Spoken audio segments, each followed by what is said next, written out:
Halo teman-teman, sekarang saya akan menerangkan tentang sejarah pendidikan Islam dan pengaruh Helenisme. Sejarah pendidikan Islam sendiri merupakan cabang ilmu yang mengkaji pertumbuhan dan perkembangan pendidikan dalam Islam dari masa Nabi Muhammad SAW hingga era kontemporer. Secara etimologis, kata sejarah berasal dari bahasa Arab yaitu tahrij yang berarti ketentuan masa atau penanggalan. Pendidikan Islam adalah pendidikan yang didasarkan pada ajaran Islam sebagaimana tercantum dalam Al-Quran dan Sunnah Rasulullah SAW. Dengan demikian, sejarah pendidikan Islam adalah ilmu yang membahas peristiwa dan perkembangan pendidikan dalam dunia Islam yang mencakup ide, institusi, sistem, tokoh, dan metode pendidikan dari masa ke masa. Kita lanjut ya kepada pengertian ruang lingkup sejarah pendidikan Islam. Sejarah pendidikan Islam mengkaji pertumbuhan dan perkembangan pendidikan Islam. Dari masa ke masa, pendidikan dalam konteks ini merupakan proses pembentukan pribadi manusia secara menyeluruh, meliputi aspek jasmani, rohani, akal, dan moral berdasarkan ajaran Islam. Untuk cakupan kajiannya sendiri membahas peristiwa dan perkembangan pendidikan Islam, meliputi ide, institusi, sistem, tokoh, dan metode pendidikan. Untuk objek kajiannya meliputi pendidikan Islam formal, madrasah, pesantren, informalnya, masjid, halaqah, dan ada yang non formal juga.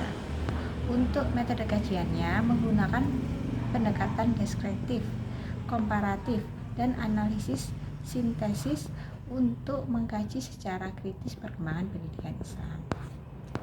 Tujuan dan manfaat mempelajari sejarah pendidikan Islam sendiri. Mempelajari pendidikan Islam memiliki berbagai tujuan dan manfaat yang signifikan bagi perkembangan pendidikan Islam kontemporer. Pemahaman terhadap sejarah ini membantu kita mengambil sejarah dari masa lalu untuk diterapkan di masa kini. Tujuannya memberikan keteladanan dari sistem dan tokoh pendidikan masa lalu untuk kemajuan pendidikan Islam masa kini, sehingga dapat menjadi inspirasi bagi perkembangan pendidikan. Untuk tujuan yang lebih khususnya, membantu mahasiswa untuk meneliti dalam memahami konteks pendidikan Islam, perubahan Islam, dan menentukan relevansi dengan problematika pendidikan kontemporer. Manfaat spiritualnya sendiri dan intelektualnya membangun kesadaran sejarah, sense of histories, dalam diri umat Islam untuk menghindari pengulangan kesalahan masa lalu dan meneladani keberhasilan yang pernah dicapai. Untuk periode sejarah pendidikan Islam sendiri ini terbagi menjadi 4 periode, dari masa Rasulullah, lalu dilanjutkan masa Khulafaur Rasyidin dan Bani Umayyah, lalu dilanjutkan masa kejayaan Abbasiyah sampai masa modern hingga saat ini. Lembaga pendidikan Islam sendiri ada masjid, langgar, pesantren, madrasah, dan lain sebagainya. Untuk masjid sendiri berfungsi sebagai tempat belajar agama dan pusat kegiatan pendidikan Islam awalnya. Untuk masjid menjadi institusi pendidikan pertama dalam sejarah. Pesantren ini khasnya Nusantara, jadi pesantren adalah pusat ilmu yang berkembang di Nusantara, yaitu Indonesia. Institusi formal itu adalah madrasah. Institusi ini meniru sistem pendidikan Abbasiyah, mengintegrasikan ilmu agama dan ilmu umum dalam kurikulum terstruktur.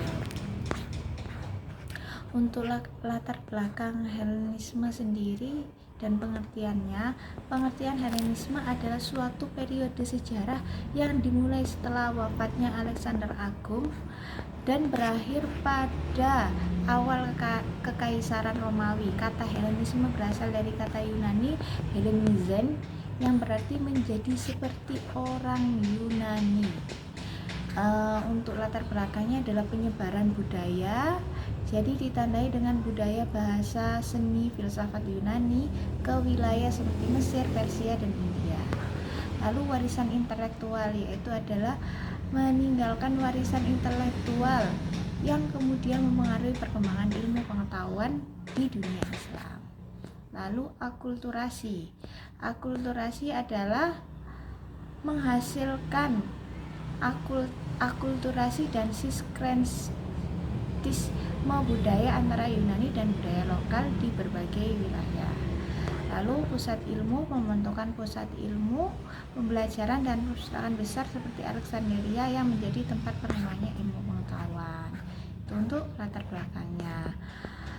Filsafat Helenistik dan aliran utamanya itu yang terdiri dari 3, yaitu Stoicisme, Epikureanisme, Skeptisisme.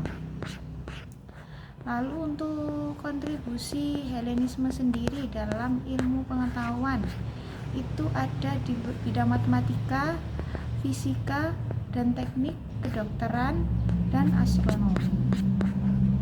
Relevansi Helenisme terhadap pendidikan itu dari penerjemah. Karya-karya Yunani diterjemahkan ke dalam bahasa Arab di Bayatul Hikmah. Ini untuk memperkaya hasanah intelektual di Islam. Terus pengembangan ilmuwan muslim mengembangkan dan menyempurnakan teori-teori Yunani dalam perspektif Islam. Sintesis. Al-Farabi, Ibnu Sina, dan Al-Kindi mengembangkan sintesis antara filsafat Helenistik dan ajaran Islam. Pendidikan, metode, logika, dan filsafat Yunani menjadi bagian dari kurikulum pendidikan tinggi di Islam. Mungkin itu saja ya keterangan untuk materi Helenisme dan sejarah pendidikan Islam. Semoga bermanfaat. Terima kasih.